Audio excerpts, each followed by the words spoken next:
Monday morning ஊருக்கு போகலான்னு சொல்லிட்டு திடீர் பிளான் தான். ஸோ அதனால் விலாகில் வந்துட்டு சொல்ல முடியல. ஹஸ்பண்ட் வந்துட்டு வரல, தம்பி தான் வந்துட்டு கூப்பிட வந்திருந்தான். ஹஸ்பண்ட் லாஸ்ட் வீக்கே தைப்பூசத்துக்கு ஊருக்கு போயிட்டு வந்திருந்ததுனால அவங்க அப்புறமா வரேன்னு சொல்லியிருந்தாங்க. ஸோ நாங்கள் மட்டும் கிளம்பி வந்தாச்சு.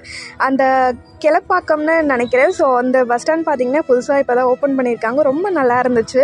அங்கே பார்த்திங்கன்னா அந்த லிஃப்ட்டில் போயிட்டு அதுக்கப்புறம் தான் போயிட்டு பஸ் வந்துட்டு ஏறுற மாதிரி இருக்கும். அந்த பஸ் ஸ்டாண்டுக்கு போகிறதுக்குமே வந்துட்டு அவங்க அரேஞ்ச் பண்ணி கொடுக்குறாங்க. ஸோ ஒரு ஏர்போர்ட்குள்ளே போகனா எப்படி இருக்குமோ ஸோ அதே மாதிரி தான் இருந்துச்சு. சாரி, நான் வெளியில் இருந்து பேசுகிறதுனால கொஞ்சம் உங்களுக்கு அந்த நாய்ஸாக இருக்கும், கொஞ்சம் அட்ஜஸ்ட் பண்ணிக்கோங்க. அந்த சைடில் உள்ள வியூஸ் எல்லாமே பார்க்கும்போது அவ்வளோ நல்லா இருந்துச்சு. அதுக்கப்புறம் ஒரு வழியாக வந்துட்டு பஸ்ஸை தேடி கண்டுபிடிச்சி ஒவ்வொரு ஊருக்கும் ஒவ்வொரு நம்பர் பஸ் ஸ்டாண்ட், இப்போ எப்படி ட்ரெயினுக்கு வந்துட்டு பிளாட்ஃபார்ம் நம்பர் சொல்லிட்டு இருக்கோம் இல்லையா, ஸோ அதே மாதிரி தான். ஸோ பார்த்து ஏறத்துக்குள்ளே ஒரு வழி ஆகிடுச்சு. ஒரு வாட்டி வந்துட்டோம் அப்படின்னா தெரிஞ்சிடும் இல்லையா.